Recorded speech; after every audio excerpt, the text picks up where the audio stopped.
It has been 2 weeks, and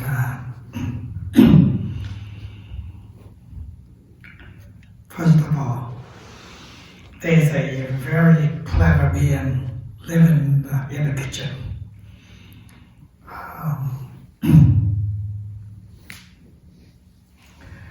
Some out of monastery, I caught more than 65 of them, and I released them all. Another one, I caught more than 20 some. Here I caught 5, but one particular day, it won't fall in the trap, and it was a little bit playful every day. So,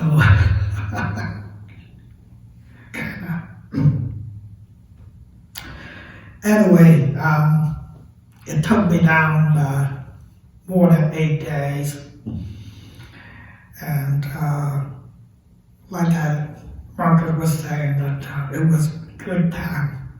It was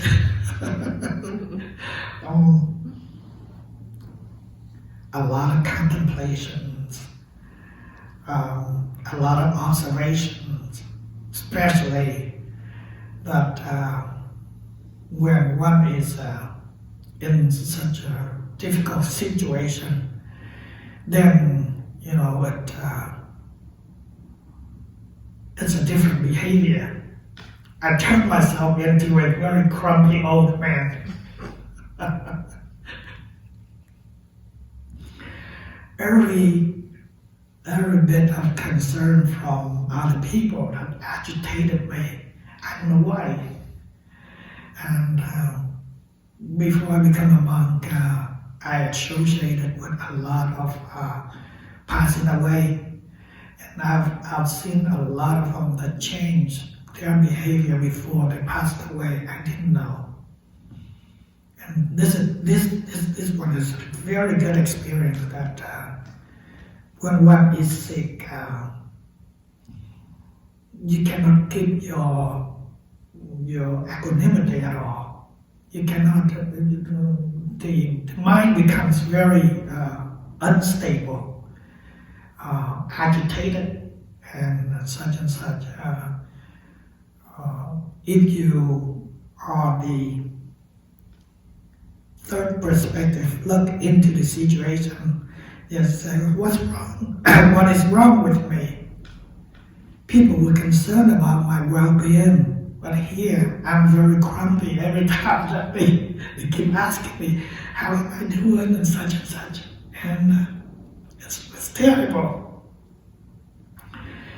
But beside that,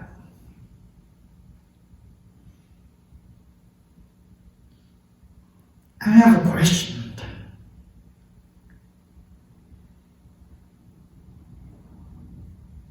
What religion are you? What practice of religion are you?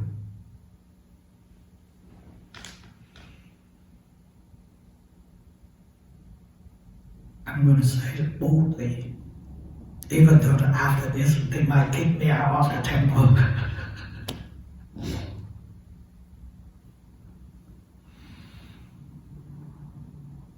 Religions are man-made.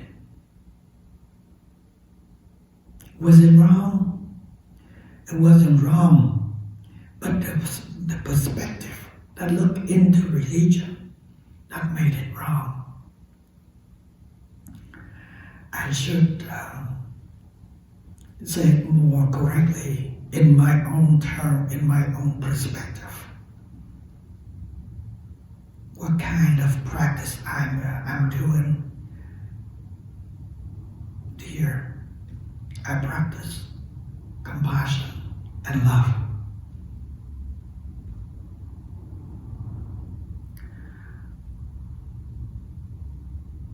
In the name of religion, if you cannot bring that quality out, then religion is pointless.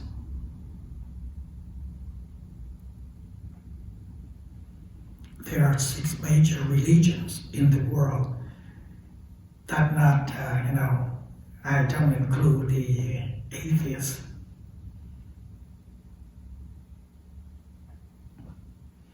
Say that Buddhism,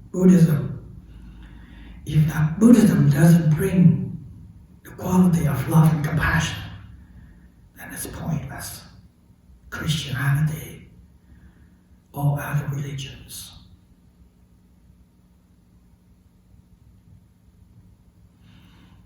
But it's not the point right here.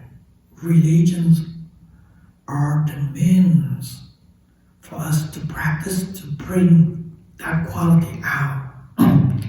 Because without religion, that quality of love and compassion, joy and equanimity are still there from within you, that's all. You don't have to name yourself, I'm a Catholic, I'm a Buddhist, I'm a Christian, I'm a Muslim. You don't have to name that. As long as you can practice, you can bring that out, that quality. That quality existed already from within us. You can't go wrong with that. And love and compassion especially can solve any problem in this world. It's so evidently. Problems come from human beings, come from relationship. I don't know if you live by yourself, is there any problem? I don't think so. No. One individual is okay, but when there are two, then there are something wrong. It's so obvious. Look around. Look around, you're going to see that. So in order to solve that, only love and compassion. There's no way those two qualities can solve everything. You don't have to practice to liberate yourself. In order to liberate yourself totally, you have to go through such a quality anyway. So that was my point. Look into such a situation like that. And of course that let's say that if you are without any kind of religion, you are still something else. That something else means another kind of religion, that's all. That wasn't named it yet, that's all. So just a matter of being, just a matter of the existence.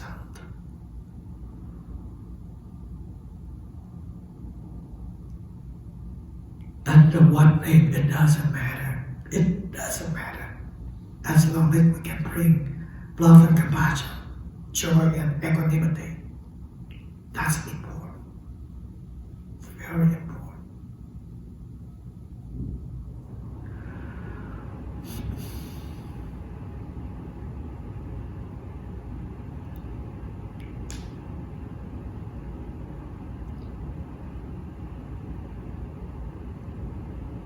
How do we bring that out? How do we bring that quality out? Very simple. By being mindful, looking back from within. Like I said before, that if your objects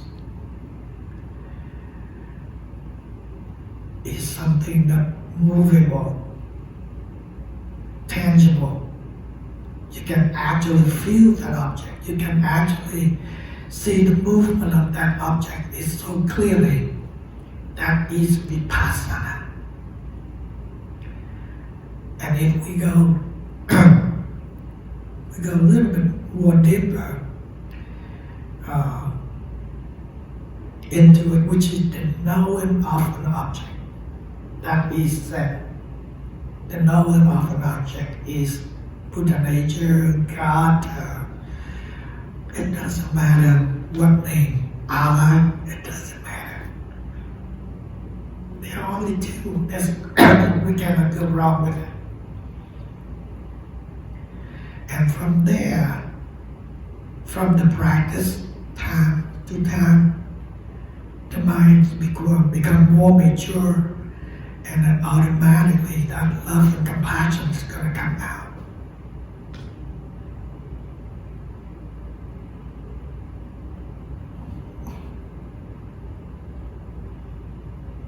And then you don't see the importance of liberation anymore. Liberation, enlightenment, simply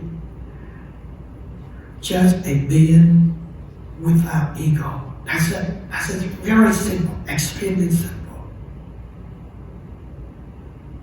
Two kinds of materials. The gross material, which is the body, we can feel it. And then the fine materials, which is the mind. And then from there we go into the non-material. We don't have to speak that much into the non-materials. But when one passes away, all the elements, the gross element, returns back to where it's supposed to be.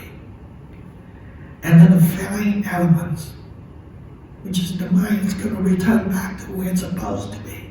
That's it. But the ego, the self, when there is no longer ego, there's no longer self, it doesn't matter anymore. So one Tibetan master said, no self, no problem.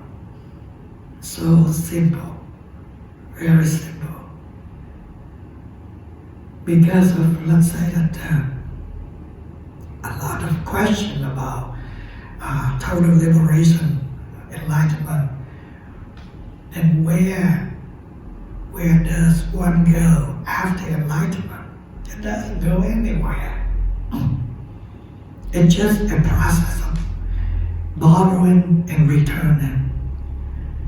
Right now, we are stacks of particles to become this. That's borrowing. Oh, I think it's 100-something elements from us. And then when the body no longer holds that element, then that element disperses and it returns back to where it's supposed to be. Same thing with the mind. Same thing. The only thing, like I said before, is that no self, no ego. And that's it. So the expectation is ego, the self too. So without those, everything will be okay. And then I happen to turn into a tree, just speculation. Might happen to turn into a rock, it doesn't matter. Yeah, it doesn't matter anymore. And that non-matter means liberation, I think.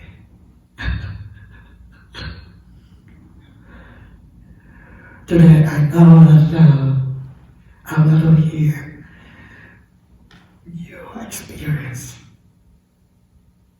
I haven't heard of yours for a couple of weeks now, so please share. Please. Thank you for that. Oh, you're welcome.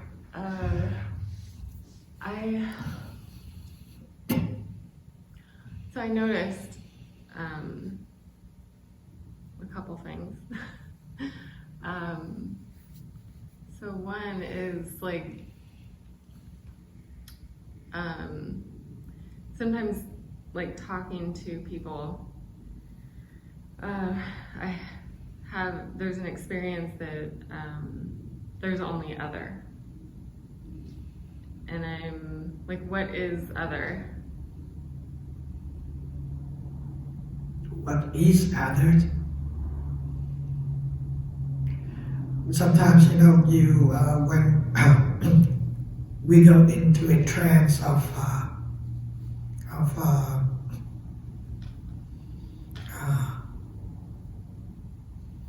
non-localization, then there are no separation between those two anymore. The separation between the self and others.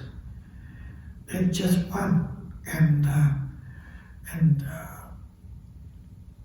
the process is very automatic, and that process it doesn't include a self in it. No, it's that. It's very inclusive. It's not exclusive at all.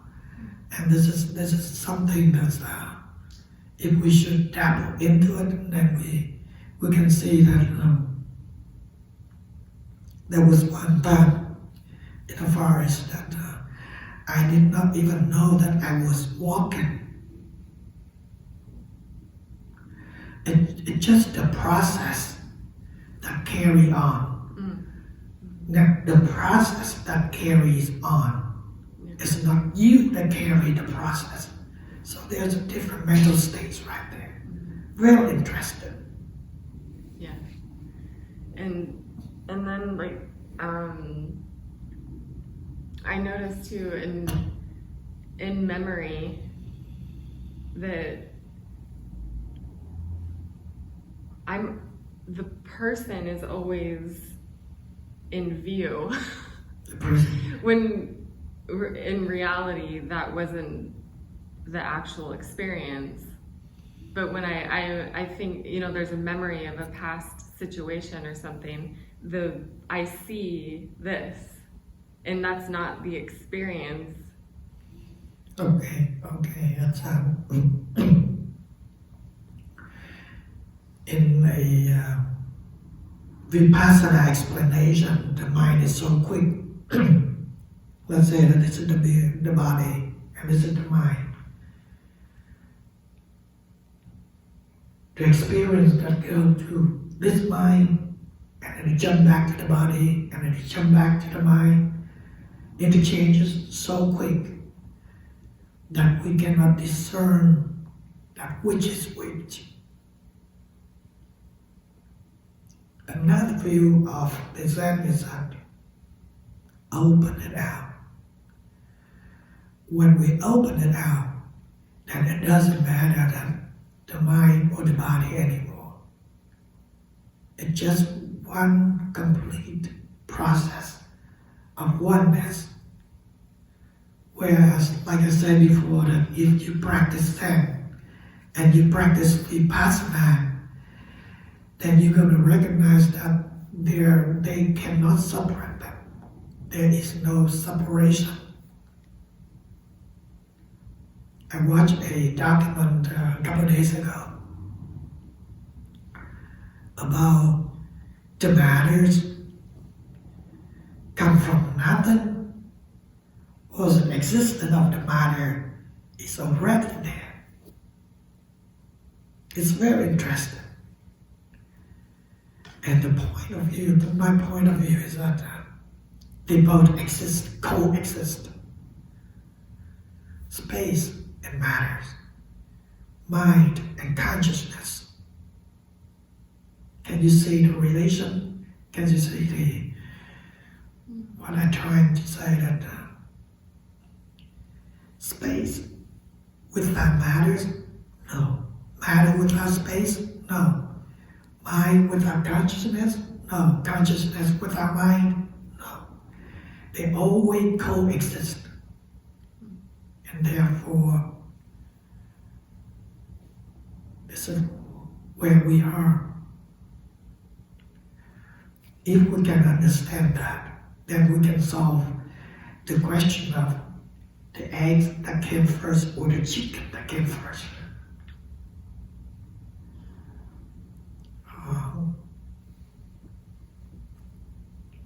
In that relation, if we can look at it, then we can see that religions are man-made to become very relevant. It's just the announcement of a way of living. And then people label it as religion. That's all. So I'm leaning forward to naturalism instead of, into such a, and of course that without spiritualism, the naturalism means nothing to. So, please.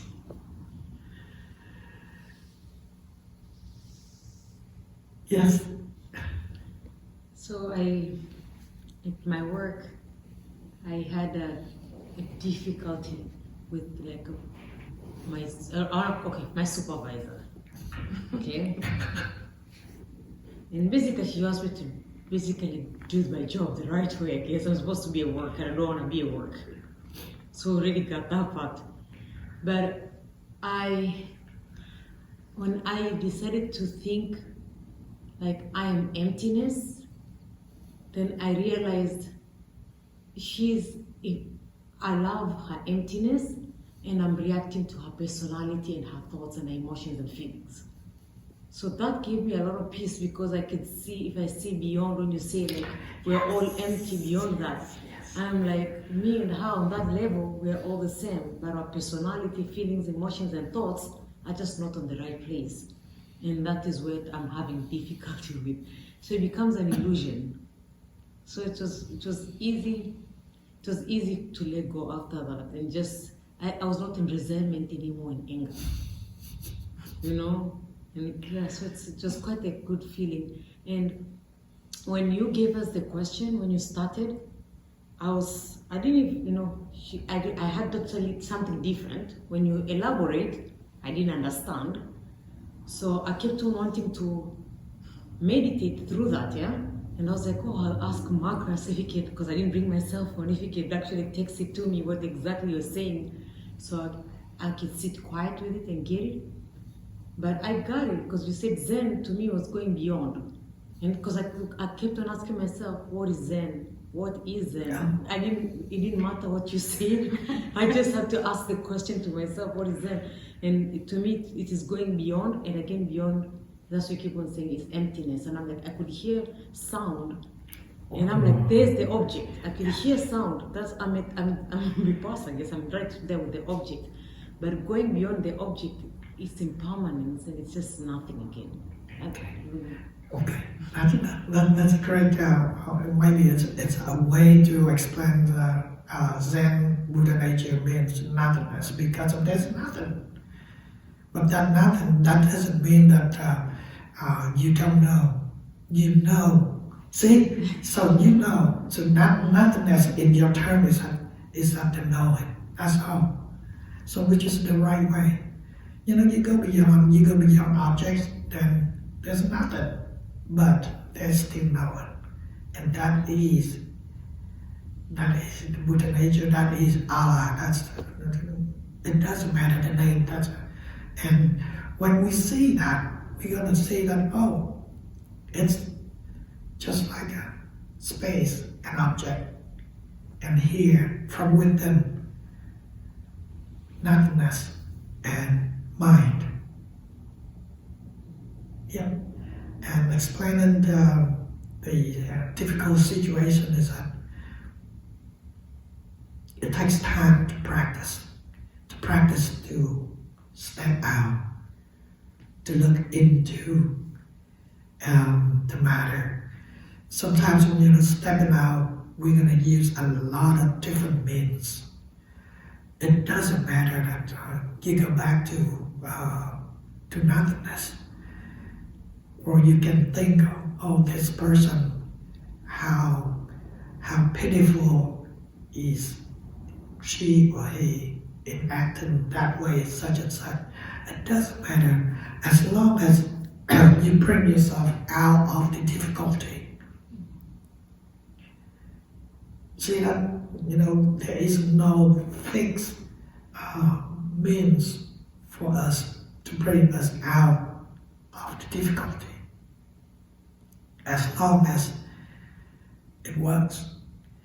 And then when our mind becomes equanimous, then we can trace back so we can experience more of that experience. And if I acted differently,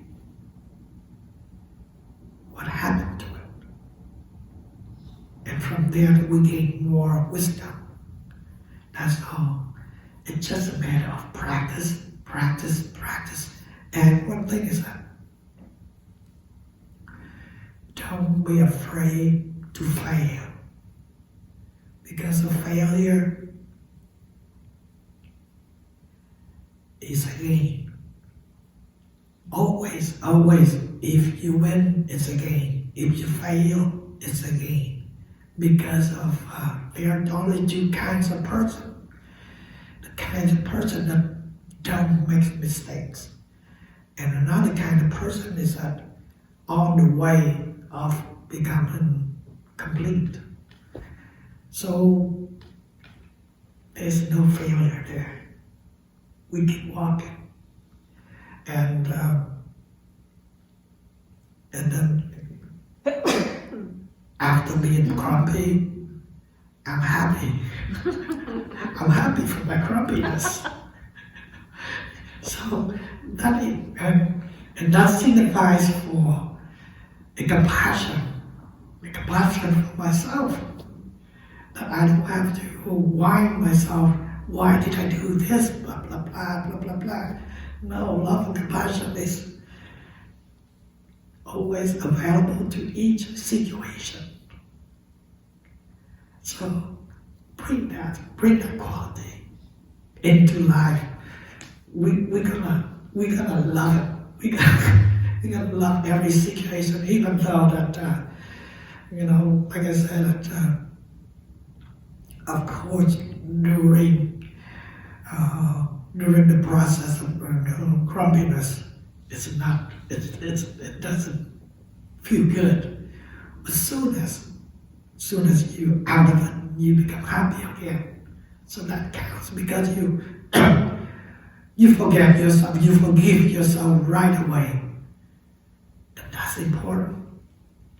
And we merge back into the beautiful life again. Simply with difficulty. We all encounter difficulties. We all. How can we get away? No, there's no way that we can get away as long as we still have this body and this mind can never get away with it. One thing or another. And if we don't cite that for ourselves,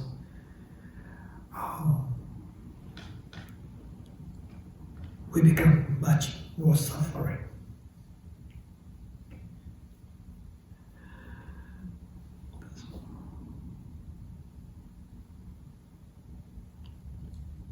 Just to add to that, so recently, I've been going through a lot of fear, and I know it's about thinking about the future that you don't know. So my mind can start thinking about every possibility that could happen, and it creates more fear. And then, and so, for me, I've been trying to meditate or getting some inner strength to work through it. And I think hearing how you describe your process, that really helps. I'm like taking one small step compared to what you just went through, and hopefully I can be at your level, but it's for me, it's something like a trigger. It's just my mind instantly go into this fear mode. And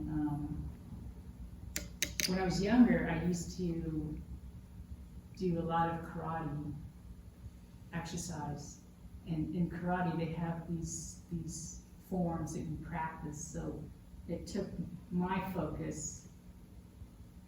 I took my fear and I put it away, and I focus in doing these forms in karate, which helped a lot. So I'm thinking, that's one way for me to kind of fix that fear. But I think that's just a physical fix. It's not internal. I need to somehow find a way to fix the internal person inside to not experience these fearful thoughts anymore. And when I do, I have a way of fixing my thoughts, my mind, telling me to calm down. So I'm still searching for that method. Okay. Don't you experience that when you try to suppress your fear, when you try to get away with your fear comes back in your dream? Yes, and it's physical too. Yes. Now, another way is that open it up with fear. Don't try to hide it. Don't try to suppress it.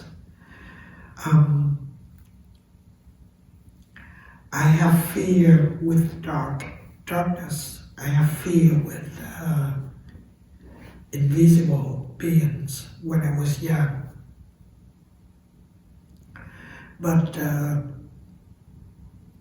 as I experienced that, if I try to avoid that, then that will come back into my dream. But when I really open that out, welcome that fear, then when I sleep, I don't have dream at all. Now, this is very true. So, we don't have to hide. We don't have to do anything. Just face it. Just face it. Don't suppress this or anything. And then that facing gonna give you a very valuable lesson of what fear is. It's very simple, right? When you say face it, you're not saying confront. No, I'm saying confront with it. You confront with your mentality. You don't confront with physical. Okay. You confront with your mentality that try not to suppress it. This is not a way. This is not a way at all. So you confront your fear by yourself. Yes. Let's say that bring the question into the being. Bring the question into being. What is fear? You can ask that, and then you can explore into the nature of fear. What is it? How it came about? Such and such. When you understand the complete process of fear, what fear is, then right there, you begin to uproot the fear out of your mental system. That's the only way. There's no other way. Same thing with everything else. Same thing with desires, same thing with everything. I mean, everything.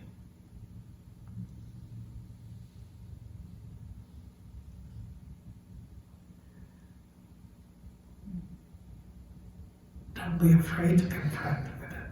Don't be afraid. A lot of people think that this is bad, so therefore I must suppress this, therefore I must do something to push aside to. No, it's time to face it, it's time to confront, to learn from that energy. And we can see, very soon that we can see that, fear is just another mental process, another mental factor, just like love, just like hate, just like compassion. And then as we grow, the mind becomes more mature. The mind has a tendency to pick what to do in beneficial to other. And then naturally that the mature mind always act right. It cannot go wrong. It cannot act wrong at all. It's just the way it is. It cannot do the wrong thing. One good thing about the mature mind is that, but right now we are in the mix of bad and good, and then we don't discern, and we don't have the courage, and we don't have the strength not to do the bad thing. It just, but believe me, trust me, as we practice, the mind has a tendency to act right all the times. And that, when we can see that, where we are on the path of liberation. So don't be afraid.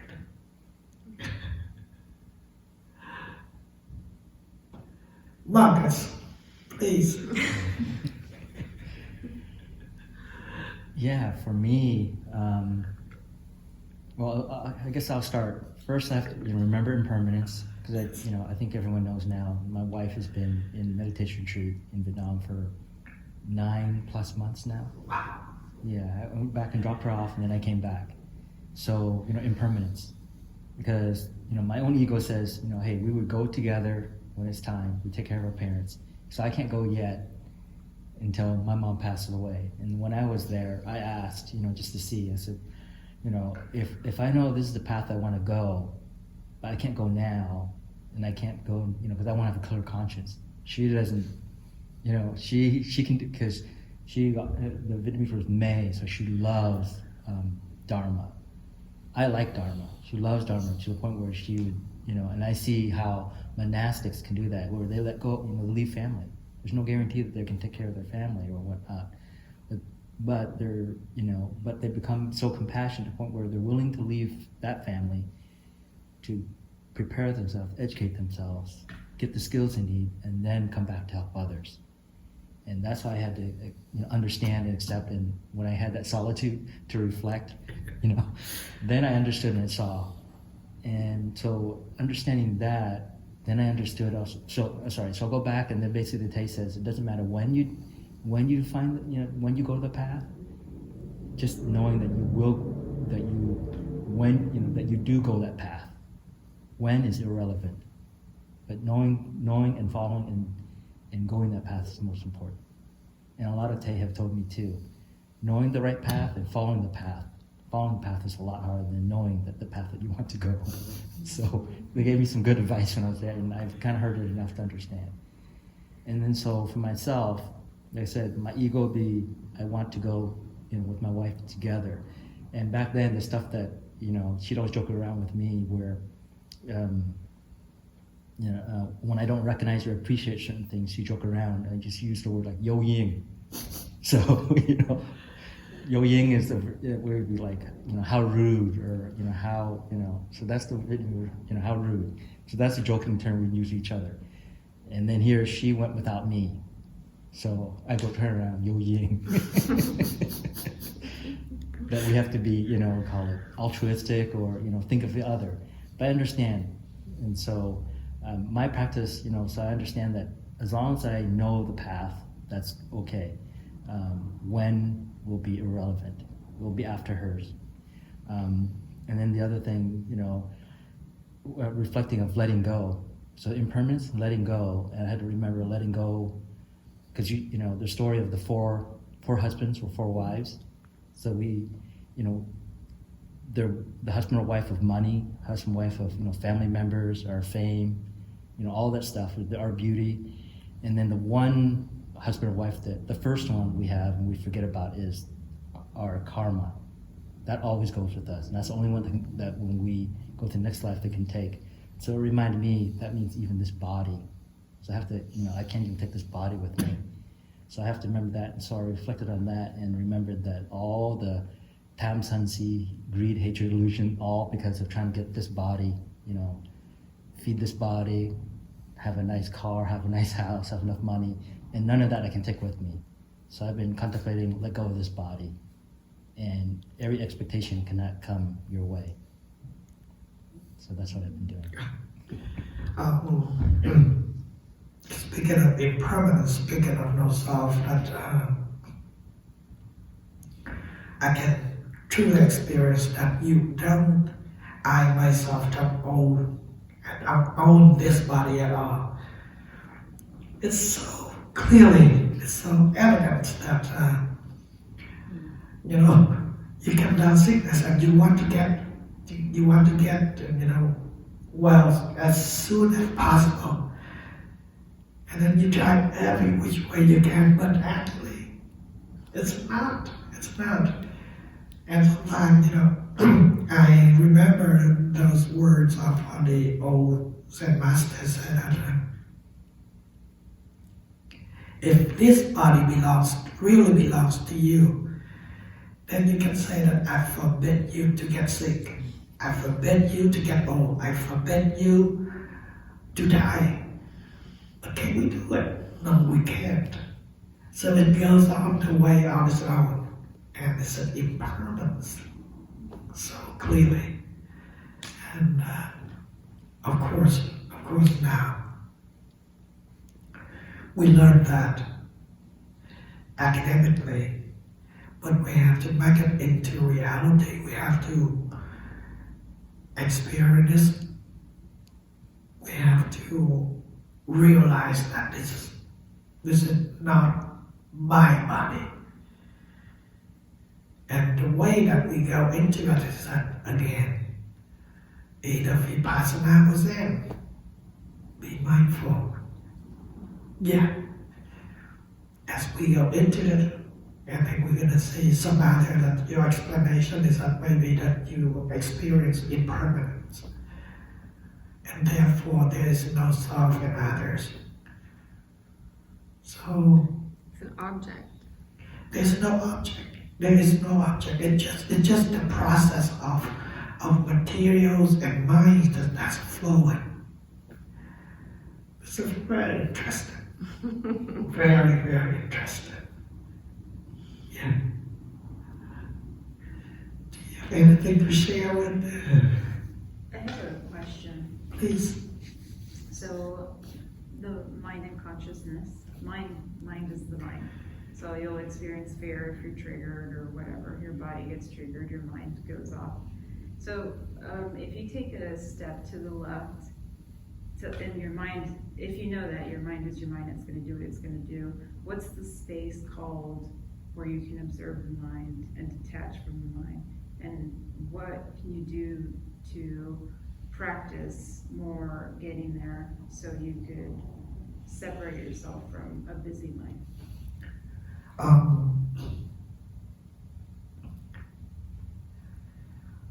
At the very beginning, we only recognize an object. We don't discern ourselves from objects and the subject yet. But very soon, then we're going to recognize that we're going to see that, there is a subject that knows the object. And right there we begin to explore into the totality of the consciousness and the mind. And right there we become more keen, the mind becomes very keenly to see what's going on. Only a very, very flickering of defilement. We recognize it right away. And then, depend on how quick the mind is, that defilement doesn't have any force to make us do things. That's all. And this is, again, that we keep practice. That makes the mind more sharper every day. And like I said, that there is nothing wrong. When we recognize an object, that's vipassana. And then when we understand that a subject that knows the object, the subject is Zen, there is no separation. It's just a matter of the process of the time that it goes, and then we will recognize that sooner or later.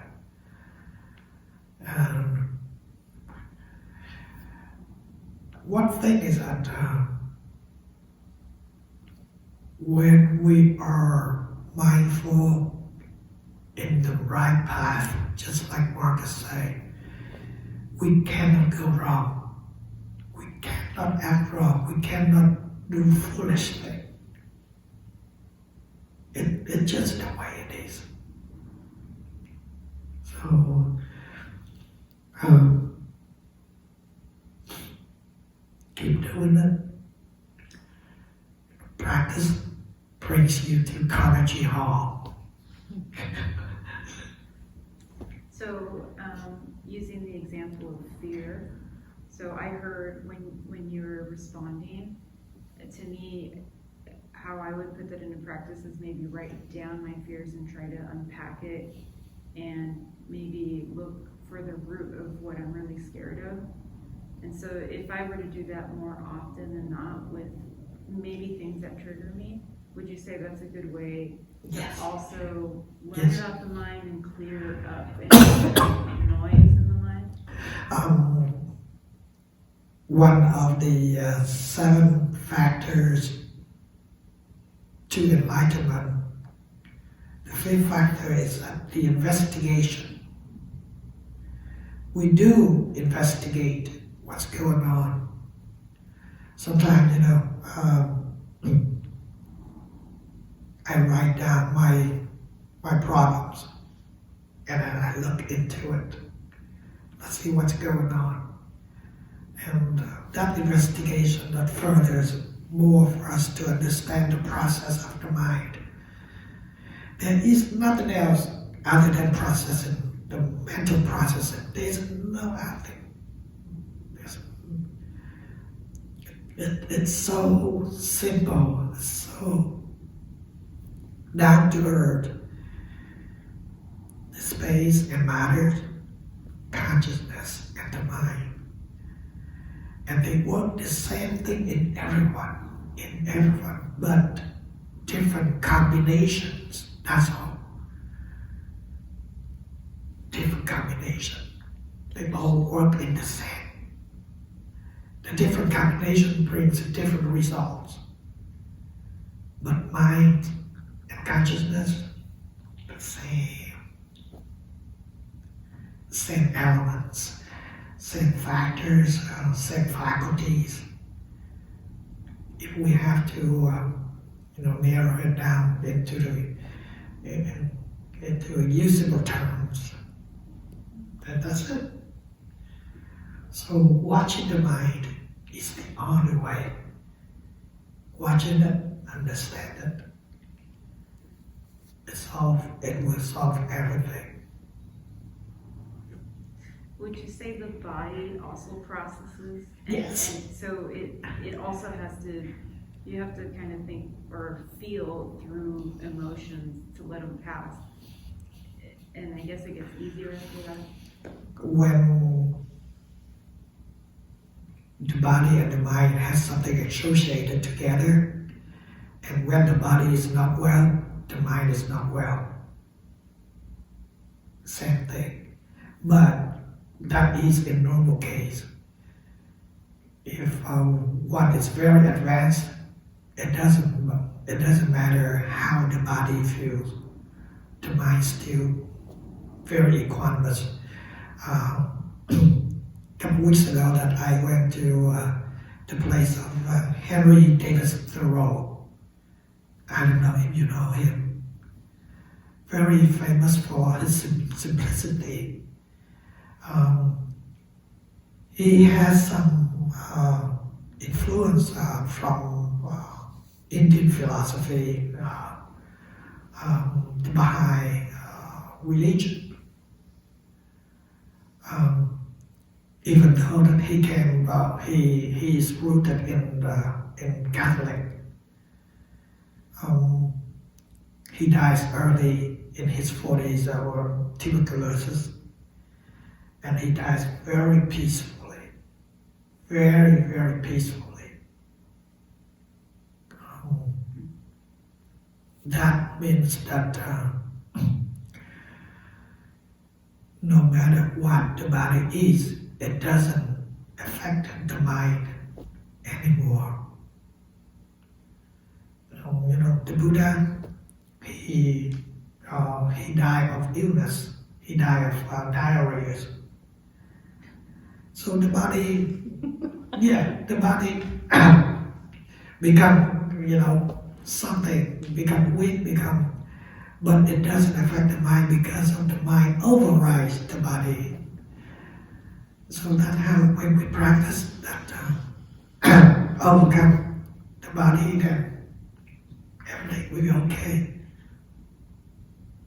Yes.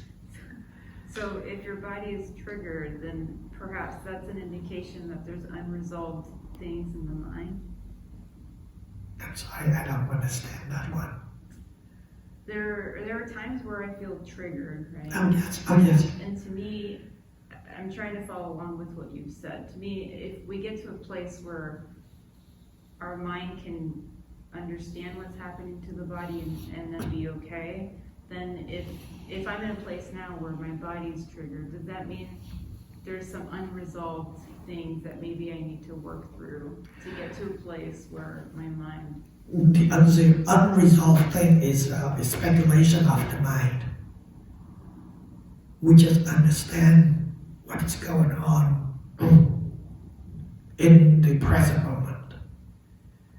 We don't, even though that the speculation is the work of the mind, we still have to understand that, this is speculation of the mind. See, whatever arises within the mind, we understand it, but we know it. That's the process. And then, like say that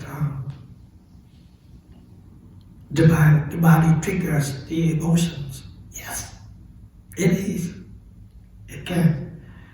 And then sometimes the emotion triggers the body. They intertwine.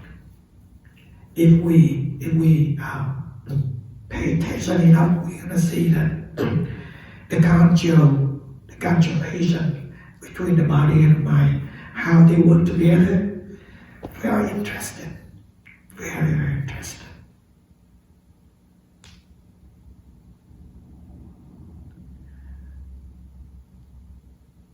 Just like that, just like an example that right now we are very peaceful, but someone really smack you.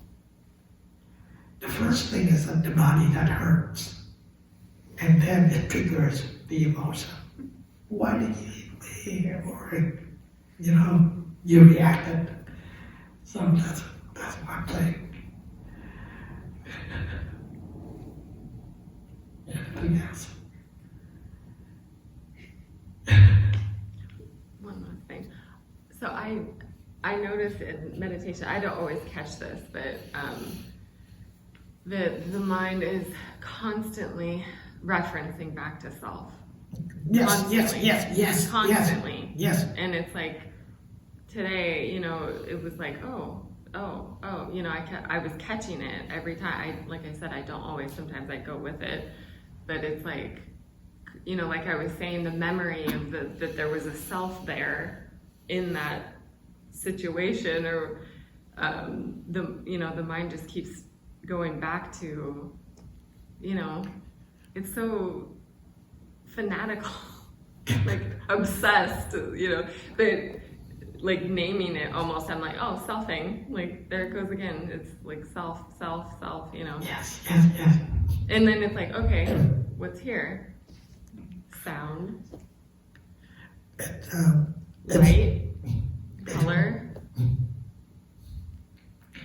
It's very difficult, but it doesn't matter how quick the mind is, because of the mind still working from within the perimeter of the knowing. So one day, one day that you're gonna see that every flickering of the mind, there is an immediate self that says that the mind working is I am the one that created, but no, it's not. Yeah.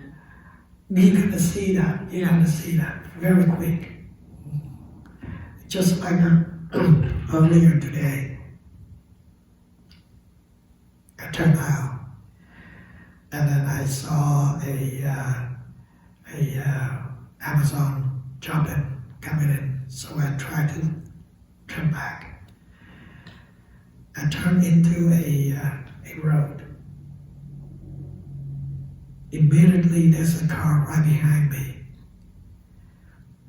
And then the way I turned it like this, and the car was behind me was turning right this. So first, it was my fault, completely my fault. But I kept saying, I'm sorry. But he's still showing his middle finger to me. It's completely my fault. I don't react, I don't do anything. I recognize, I acknowledge that it was my fault. And then on the run, going to the market, the car cut it right in front of me in a very dangerous way. But the mind doesn't react to it. So it's just like a normal things that happens. That is the power of mindfulness. That's all. And the way he reacted, I understand completely. I understand. So it's okay to me. It's okay. And at that time, I compassionate myself. I compassionate to him, even though that he raised a middle finger. And I compassionate myself for the one that just cut me in a dangerous way. So I don't think I have a dream tonight with those two incidents.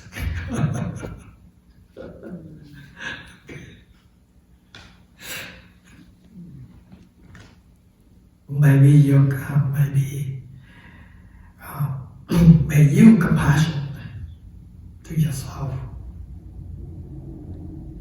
May you be loving kindness. May you attain the most noble mental state, which is love, compassion, joy, and equanimity. You don't need to enlighten. This is all that you need. Love, compassion,